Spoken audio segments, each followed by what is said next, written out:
सहस्रपादा शिशिरो वाहवे सहस्रनामने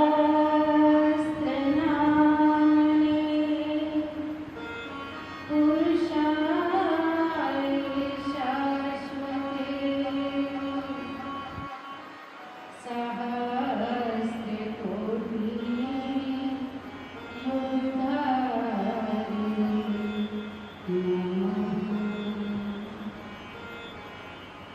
शंकरं शंकरा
कुछ लोग, सब नहीं आए, समय से आए,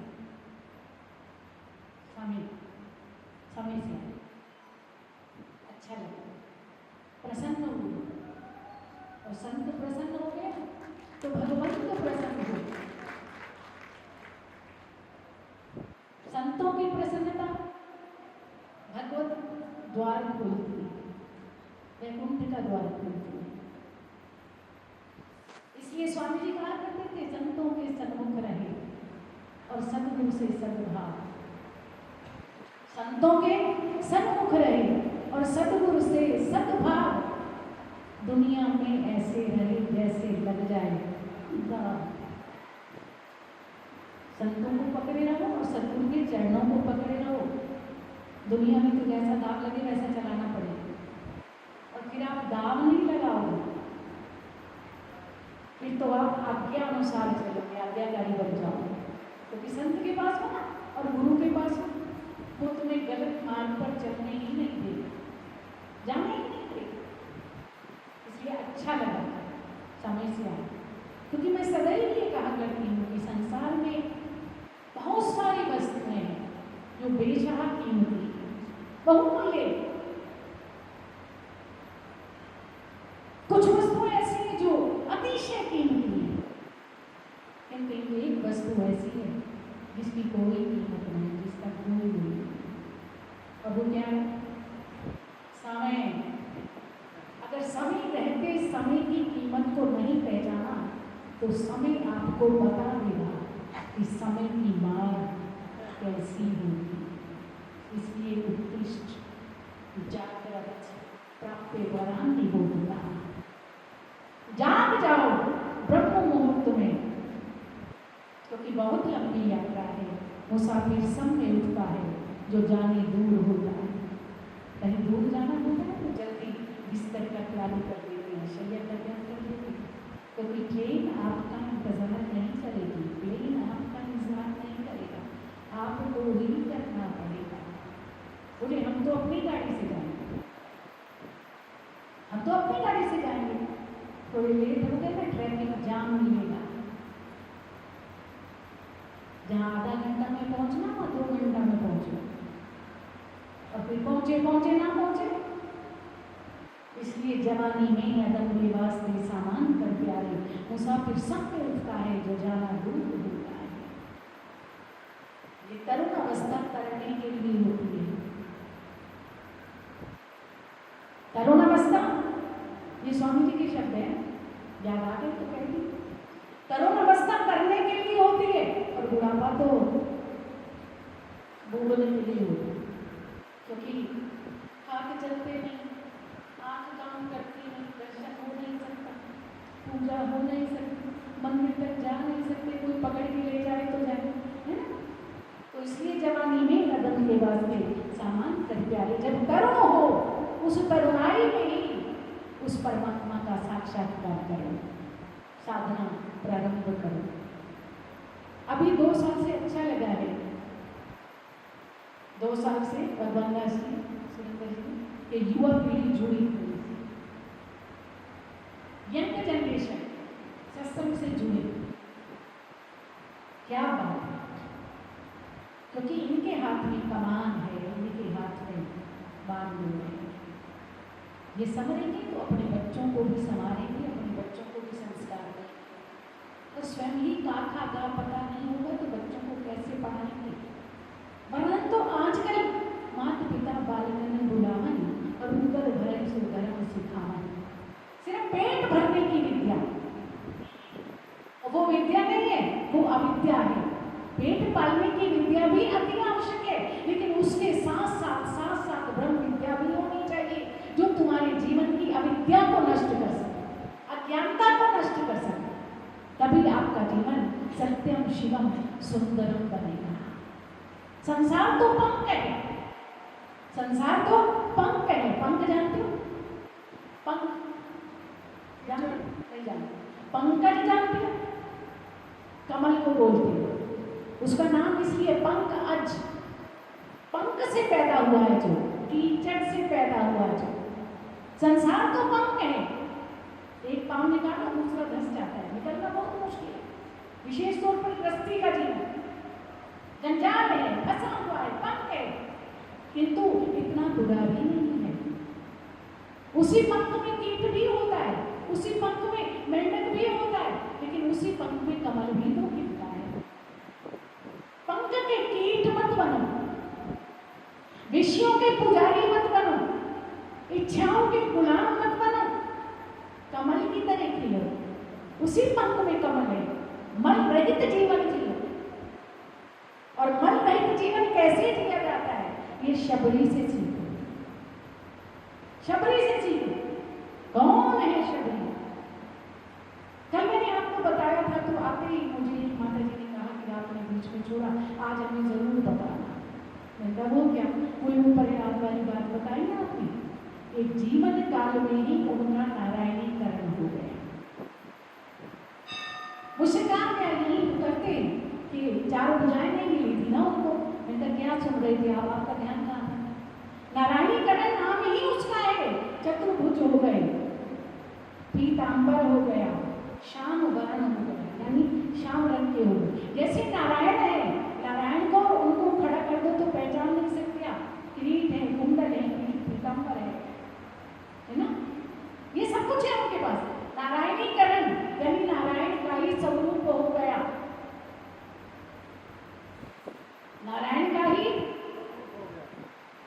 स्वरूप हो गया। क्या नहीं मिला उनको? कल मैंने प्रश्न छोड़ा था कि कल बताना। एक वस्तु उनको नहीं मिली नारायण की, और वो क्या था? सब कुछ मिला, नारायणीकरण हो गया। भगवान के पार्षद ऐसे ही होते हैं जैसे भगवान, जैसे भगवान है ऐसे ही। कभी वैकुंठ जाओ तो देखना, कभी वैकुंठ जाने का अवसर मिले तो देखना। हाँ, इनका निवास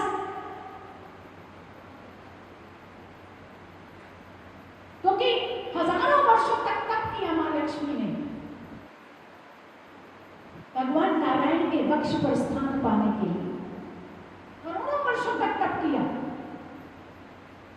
व्रत किया, और तब जाकर कहीं नारायण के वक्ष पर उन्हें स्थान मिला। किसका तप किया? किसका तप किया? ये सीक्रेट रखते हैं, सारी बातें थोड़ी बताऊंगी। तपस्या की और भगवान श्रीमान नारायण के वक्ष पर विराजमान हो गई। सब कुछ पार्षदों को मिलता है, लेकिन ये नहीं मिलती। कौन? क्यों नहीं मिलती? क्योंकि सारा विश्व उसके पीछे भागता है। भागता है कि नहीं? लेकिन वो खुद भाग रही है। किसके पीछे? आहा, आहा, आहा। सारा विश्व उसके उनके पीछे भागता है, और वो स्वयं किसके पीछे भागती है? किसके पीछे भागती है? भगवान श्री नारायण के पीछे, उनके पीछे भागती है। इसलिए लक्ष्मी उनके वक्ष पर नहीं है, क्योंकि वो तो बादशाह है, विष्णु थोड़ी है, नारायण थोड़ी है। सारूप्य मुक्ति मिल गई, वो एक अलग बात है। सारूप्य मुक्ति मिली, सासुज्य मुक्ति मिली, सामिप्य मुक्ति मिली, चारों मुक्तियों को प्राप्त किया है पार्षदों ने, लेकिन श्रीवत्स यानी लक्ष्मी नहीं मिली। लक्ष्मी किसको मिली?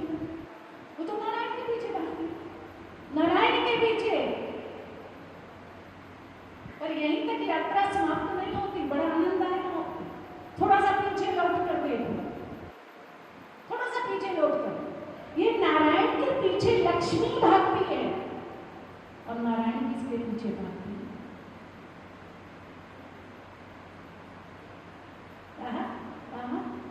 आनंद आता है। ये भगवत चर्चा है, ये भगवत कथा है, ये भागवत कथा है, ये राम कथा है, ये कृष्ण कथा है, ये विष्णु कथा है, ये शिव कथा है। लक्ष्मी नारायण के पीछे भागती है, कभी किसी की तरफ देखती भी नहीं, और नारायण स्वयं किसके पीछे भागते हैं?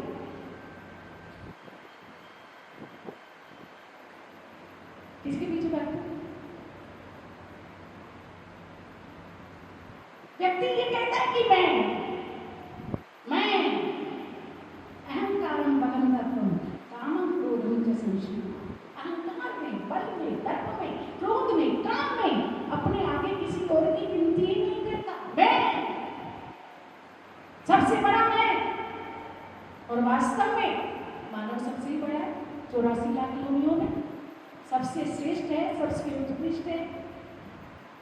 सात्विक अहंकार हो तो अच्छा है कि मेरा मानव का शरीर प्रभु ने मुझे साधना के लिए दिया, मुझे वो करना है, वो यात्रा जिसके लिए परमात्मा ने मुझे इस वसुधा पर भेजा है, इस संसृष्टि में भेजा है। लेकिन उसे भूलकर वो केवल मैं को याद रखता है, मेरा कर्तव्य क्या है, मैं क्या करने आया हूँ, मुझे क्या करके वापस लौटना है, उसे स्मरण नहीं रखता।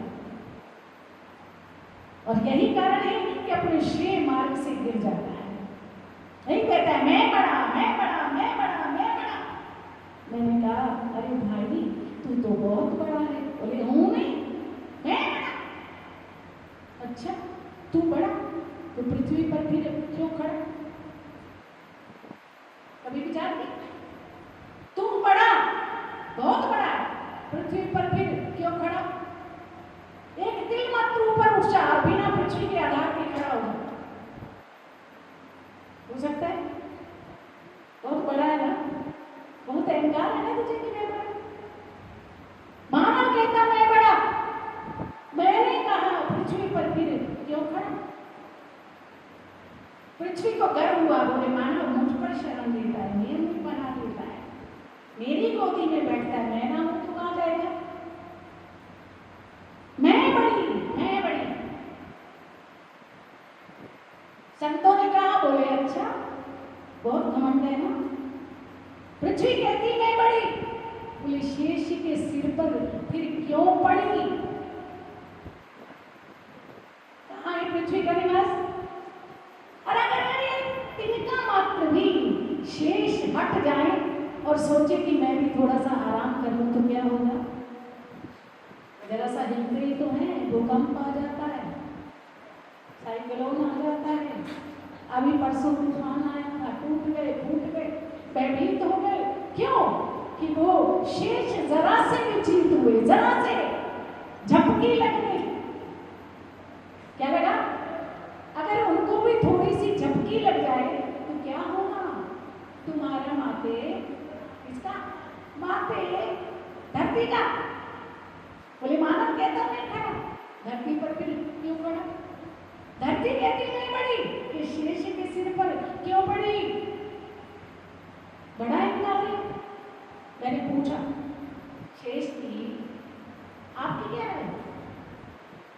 कहती पृथ्वी को धारण नहीं करता, मैं बड़ा। ओ, मैं बड़ा। अच्छा, तो मेरे भोलेनाथ के गले में क्यों पड़ा? मेरे भोलेनाथ के गले में क्यों पड़ा? ओहो, बस तो मेरे भोलेनाथ के गले में क्यों पड़ा? अगर तुम्हें पड़ा है तो उनके आश्रय के बिना चल के दिखा, पृथ्वी को धारण करके दिखा, लौट कर चलिए। यही अध्यात्म है, यही अपने आप का चिंतन है, अपने आप तक पहुंचने की कला है। जहां प्रसन्न ने वहां छोड़ा था, सनातन धर्म मंदिर में मैं कौन हूं, आया कहां से, कुछ नहीं मैं जानता। तेरा अपनी विसात क्या है, तेरी अपनी औकात क्या है, तू कहां है? शुरू करो यज्ञ, वहीं पहुंच जाओगे। प्रसंग बदल जाते हैं, कथा वही होती है। हरि अनंत, हरि कथा अनंता, कहीं सुनई बहुविधि सब संता। जो कहता है वो भी संत है और जो सुनता है वो भी संत है। कोई पागल थोड़ी हो 2 घंटा के लिए घर से निकल के आओगे, घर का काम छोड़ के आओगे, क्योंकि कहीं ना कहीं तुम में भी संतत्व का अंश है। तुम भी संत हो, इसलिए तुम्हें भगवत चर्चा अच्छी लगती है। कल एक माता जी हंस रही थी, कहती महाराज जी हम तो आपको देखने आते हैं, हम तो आप बड़े अच्छे। मैं संत, बात तो वही है ना, आपको देखते हैं तो बड़ा अच्छा लगता है। मैंने कहा हाँ, संसार से दृष्टि हटकर अगर संत में चली जाए और वो अच्छा लगने लगे तो जीवन कृत्य हो गए। चाहे कोई भी संत तो संत है। अब वही भाव भरोसा हनुमंता और बिन हरि कृपा मिले नहीं संता। ये कृपा है उसकी। मैंने आपको कई बार बताया है, इलेक्शन आते हैं, आप इलेक्ट करते हो और जिसको आप इलेक्ट करते हो वो संसद में पहुंच जाता है, संसद में पहुंचता है। लेकिन यहां जिसको परमात्मा सिलेक्ट करता है, जिसको परमात्मा चुन सकता है, वो संसद में जाता है। जिसे परमात्मा सिलेक्ट करता है, राम कृपा बिनु सुलभ न सोई, है कि नहीं? जिस पर राम कृपा करते हैं, जिसको राम सिलेक्ट करते हैं, वो इलेक्ट होकर संसद में जाता है और आप सिलेक्ट होकर सत्संग में आते हैं। वो जिसको सिलेक्ट करे, वो जिस पर कृपा करे, वही सत्संग में आ सकता है। सत्संग की अपनी महिमा। मैंने कहा ठीक है तू बड़ा, लेकिन मेरे भोलेनाथ के गले में क्यों पड़ा बिना मतलब का? भोलेनाथ मुस्कुराए मुझे देखकर, उनका बाबा हंसे क्यों? बोले मैं बड़ा, बोले मैं बड़ा। अच्छा तो कैलाश पर फिर क्यों बसा? मैंने भी कह दी, कैलाश पर फिर क्यों बसा? अगर आप बड़े हो तो बिना कैलाश के रहो, कैलाश पर भी क्यों बसा? खिलखिलाकर ऐसे प्रभु आके बंद करके बात करा। लेकिन हम रोकने वाले का कैलाश पर के क्यों बसा? कैलाश बताओ तुम्हारी क्या राय है इस विषय में, तुम भी यही करोगे? बोले हाँ। कैलाश कहता मैं बड़ा, क्योंकि शिव को भी मैं धारण करता हूं। क्या बात है, तुम्हारी क्या राय है इस विषय में? बोले शिव को भी मैं धारण करता हूं, तो लोकीनाथ को मैं धारण करता हूं, तो बड़ा मैं ही हुआ ना। अच्छा बुलाओ रावण को, बुलाओ रावण को। फिर रावण के हाथों क्यों खलबला? रावण ने कैसे हिला दिया, कैसे खलबल हो गई? भोलेनाथ को गोली ना लगा देना तो पता नहीं तुम फिर रावण के हाथों क्यों खल बना? कैसा लगा? कैसा लगा? बहुत अच्छी यात्रा है। रावण के हाथों क्यों खल बना? रावण ने कहा जनमानसमी को असुर माया, मेरे जैसा दूसरा कोई नहीं कैलाश धारण करता है शिव को, और कैलाश को मैंने हिला दिया। मैंने कहा अच्छा बच्चों जरा बाली के पास आ जा, बाली के पास आ जा। रावण कहता मैं बड़ा, तो बाली के बगल में क्यों दबा? 6 महीना लेके घूमता भाग कहाँ भागेगा? जैसे जैसे पुलस्त्य जी ने विनय की, उन्होंने की, आकर के बाली को हाथ पांव जोड़े और रावण को मुक्त किया।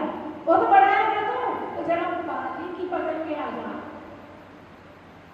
मैंने पूछा बाली में गया, आप बताओ अपनी राय, कैसा लगा आपको? बोले मैं बड़ा, मैं बड़ा। रावण ने कैलाश को उठाया, कैलाश ने शिव को उठाया। ये सारी कड़ी है। बाली कहता मैं बड़ा, मैंने हंसकर कहा फिर मेरे राम के चरणों में क्यों पड़ा? श्री राम चरण में क्यों पड़ा? बड़ा है ना तो क्यों गिर रहा है? मैं मेरे सुग्रीव प्यारा और कारण कवन नाथ मोहमारा। क्यों आप सुनो? तो बड़ा है ना, तो मेरे राम के चरणों में क्यों गिड़गिड़ा रहा है, क्यों नहीं कर रहा है? प्रभु मेरे में और सुग्रीव ने आपने भेदभाव क्यों किया? अब बता तो कथा दूसरी तरफ चली जाएगी, हमें तो सीधा चले। क्या करूं? पढ़ जा, क्या सुनाऊं क्या ना सुनाऊं, पर आनंद आता है ना, आनंद आता है। मैंने कहा फिर राम जी के चरणों में क्यों पड़ा? अब तो सीधी सी बात है, नारायण बड़े हैं, राम बड़े हैं, है ना? मैंने कहा राम जी आप तो सबसे बड़े हो ना, बोले नहीं कुछ भी, क्योंकि गंभीर बहुत है ना, खाली मुस्कुराहट से काम चला देते हैं। पर मुस्कुराहट से काम चले तो बोलने की आवश्यकता ही क्या है? मुस्कुरा पड़े। मैं कह राम जी आप क्या कहते हो, सबसे बड़े आप? बोले नहीं, मुस्कुरा दिए। इसका मतलब आपको भी लगता है कि आप बड़े हो? भाई सब आप समझ सकते हो, राम ही तो बड़े हो गए। राम का तो सब पसारा है, एक राम का सगले पसारा, एक राम सब जग से न्यारा, है ना? राम ही तो है। मैंने कहा प्रभु एक बात कह दूं, आप बुरा तो नहीं मानोगे? बोले बिल्कुल नहीं, फिर तो सारी जिंदगी मेरी कथा करती रही है, तो तेरे से बुरा क्यों मानूं, है ना? बड़े आनंद का प्रसंग। मैंने कहा ठीक है, राम कहते थे बड़ा, मैंने कह दिया भक्तों के मन में क्यों बसा? तुम बड़े कैसे हुए? अगर तुम बड़े हो तो तुमसे बड़ा तो भक्तों का हृदय है, जिनमें तुम्हारा सदैव निवास रहता है, निवास रहता है। भक्तों के मन में क्यों बसा? तो सारी सृष्टि लक्ष्मी के पीछे भागती है, और स्वयं वो किसके पीछे भागती है? अनुब्रजा में हम स्पष्ट शब्दों में कहा दुर्वासा से, हम भक्त पराधीन है स्वतंत्र ईद विजा। हे ब्राह्मण देवता, मेरे लिए ऋषियों ने, मुनियों ने, वेदों ने मेरी स्तुति गाई, परम स्वतंत्र न सिर पर कोई, और आवई मने करो तुम सोई। लेकिन मैं कहता हूं कि मैं स्वतंत्र नहीं हूं, अहम भक्त पराधीन हूं। मैं भक्त के अधीन हूं, मैं भक्तों का गुलाम हूं, मैं भक्तों का अंचर हूं, मैं भक्तों के पीछे पीछे घूमता हूं, जहां जहां मेरे भक्त चलते हैं उनके पीछे पीछे छुप छुप के चलता हूं। बोले क्यों? बोले इसलिए कि मैं चाहता हूं कि उनके चरणों की धूल मुझ पर उड़कर मिल जाए, तो मैं भी तेज हो जाऊं। और अगर मैं उनको बताकर चलूंगा तो वो मुझे धूल देंगे क्या? नहीं देंगे ना। इसलिए मैं उनके पीछे छिप छिप के उनका पीछा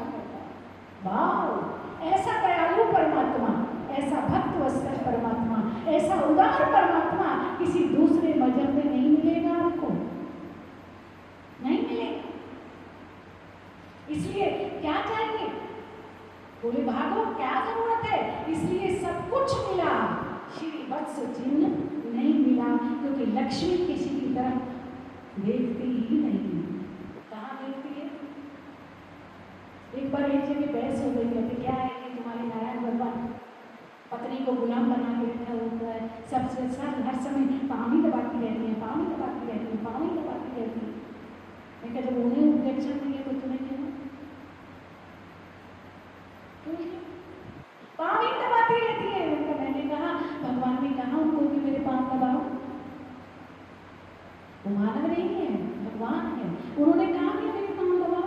लक्ष्मी जी का अपना स्वार्थ है उनके पाँव दबाने में, क्योंकि जब जो चरणों में बैठता है, लेटने वाले की सीधी दृष्टि चरणों पर जाती है। लक्ष्मी जी इसलिए चरणों में बैठती है कि अनवरत सतत भगवान श्री नारायण की दृष्टि मुझ पर बनी रहे। पहले और चली जाए, है ऐसा समर्पण किसी को? ऐसा ही समर्पण जब भक्त में होता है तो भगवान ये कहते हैं कि कह रघुपति सुन पावन पाता और मानो एक भक्ति कर नाता। मैं केवल भक्ति का नाता मानता हूँ कि जाति पाति कुल धर्म बढ़ाई और धन बल परिजन गुण चतुराई। भक्तिहीन नर सोहे कैसा और बिन जग वारिद देखे कैसा।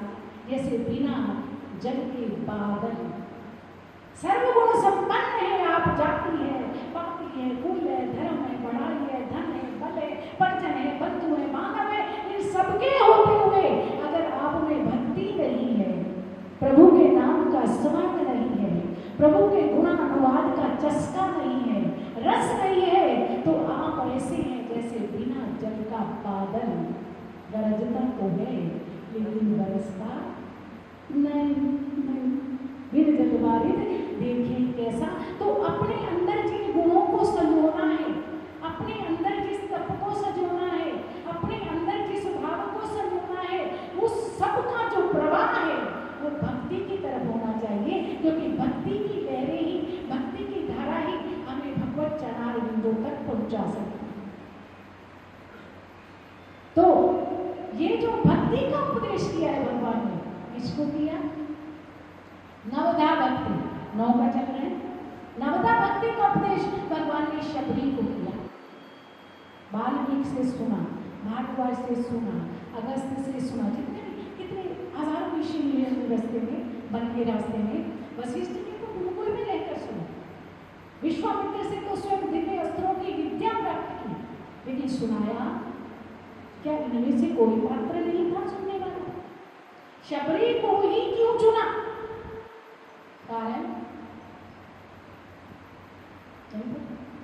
शबरी को ही क्यों चुना? और शबरी स्वयं स्वीकार करती है अधम के अधम, अधम की नारी, तीन में मैं मत मन न आधारी। मैं अधम हूँ, अधम हूँ, अधम हूँ, तीन बार।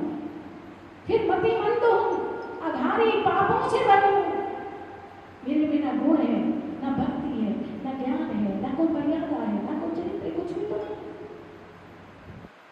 तो भगवान राम ने गदगद होकर कहा मानो एक भक्ति कर रहा था।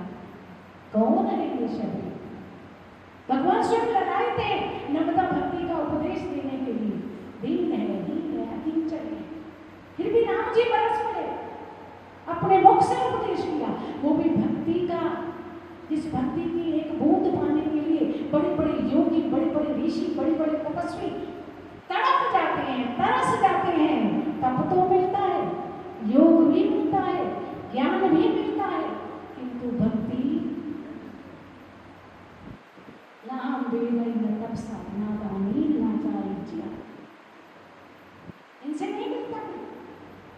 यथा वरुण दे सत्संगा सर्व संगा पौड़ी, न वेद से, न तप से, न ज्ञान से, न स्वाध्याय से, न अध्ययन से, और किसी से नहीं मिलता।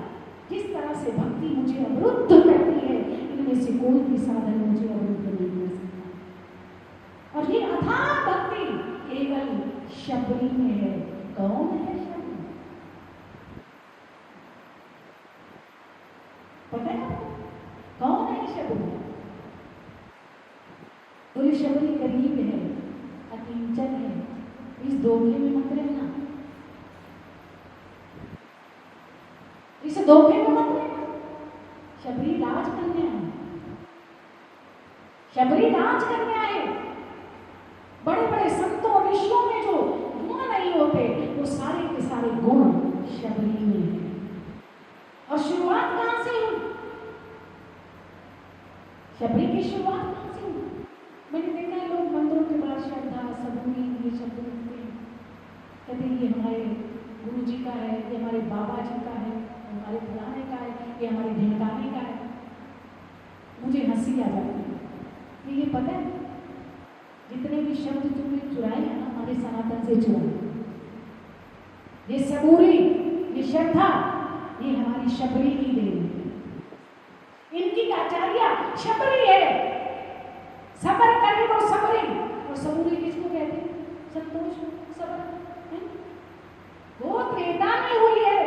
और ये तथाकथित मार्ग, अन्य अन्य जितने भी मार्ग हैं, परंपराएं हैं, प्रोपगंडे हैं, ये अब चले कलयुग में, ये कलयुग ही देन। और श्रद्धा ये भी शबरी की देन है। गुरु के प्रति श्रद्धा, शास्त्रों के प्रति श्रद्धा, संतों के प्रति श्रद्धा, ये श्रद्धा शबरी शबरी में से निकला है। शबरी में से निकला। चित्रकूट में भगवान राम आए 13 वर्ष। मतंग ऋषि का समय आया, मुझे शरीर का परित्याग करना है, स्वधाम को जाना है। शबरी ने चिंतन किया, गुरुदेव मैं अकेली, ये संत समाज मुझे जीने नहीं देगा, क्योंकि मुझसे नफरत करता है। मैं नीच जाती हूँ ना, ये जाति पाति कुल धर्म पढ़ाई को लेकर ये सब मेरे साथ झगड़ा करते हैं, मुझसे हेट करते हैं, मुझसे नफरत करते हैं। क्या करूंगी मैं आपके बिना? तब गुरुदेव ने कहा, श्री राम चित्रकूट पधार चुके हैं, इसी मार्ग से आएंगे और सबसे पहले तेरे पास आएंगे। 13 वर्ष बाद पहुंचे भगवान श्री राम पंपा से, पूरे 13 वर्ष के पश्चात। और 13 वर्ष तक शबरी अकेली प्रतीक्षा करती रही। महात्मा लोग कहते, साधु लोग कहते, आने जाने वाली रानी कहते पागल हो गई है। राम आएंगे, राम आएंगे, राम आएंगे, रोज रास्ता साफ करती है, पुष्प बिछाती है, गलियां सजाती है, गलियां चुनती है, गाती है, मेरे राम आएंगे, मेरे राम आएंगे, मेरे राम आएंगे। ये पागल हो गई है, इसके लिए राम आएंगे। इतने बड़े बड़े सिद्ध संत हैं पंपा सर में, तो क्या इसके लिए राम आएंगे? किंतु शबरी से जब कोई पूछता है तो कहती है कि नहीं, राम सबसे पहले मेरे यहाँ आएंगे। बोले क्यों? तू इतनी बड़ी भक्त है, इतनी बड़ी तपस्वी है, योगिनी है, ज्ञानी है, कोई ऋषि है, कोई मुनि है? बोले नहीं तो फिर कैसे नाम तेरे लिए आएंगे? बोले मेरे गुरुदेव ने कहा है, गुरु वाक्य ब्रह्म वाक्य, गुरु का वाक्य ब्रह्म वाक्य होता है। और मेरे गुरु ने मुझे कहा है तो मेरे राम कहीं देखेंगे भी नहीं। मेरा पता पूछते हुए मेरी कुटिया पर सबसे पहले आएंगे, क्योंकि श्रद्धा मयो अयम पुरुषा यो यत् श्रद्धा सा एजा। भगवती गीता के कहती है कि ये पुरुष बिना श्रद्धा के तो रह नहीं सकता। श्रद्धा मयो अयम पुरुषा यो यत् श्रद्धा सा एजा। ये पुरुष श्रद्धामय है, बिना श्रद्धा के एक सेकंड भी नहीं जी सकता। ये बात और है कि गलत जगह पर श्रद्धा बना दे, इधर उधर बिखर जाए, लेकिन यहाँ जो श्रद्धा है वो किसके प्रति है? श्रद्धा का अर्थ जानते हो? कहते हो तो मेरी श्रद्धा है, तुम्हारी श्रद्धा है, उसकी श्रद्धा, लेकिन बटी श्रद्धा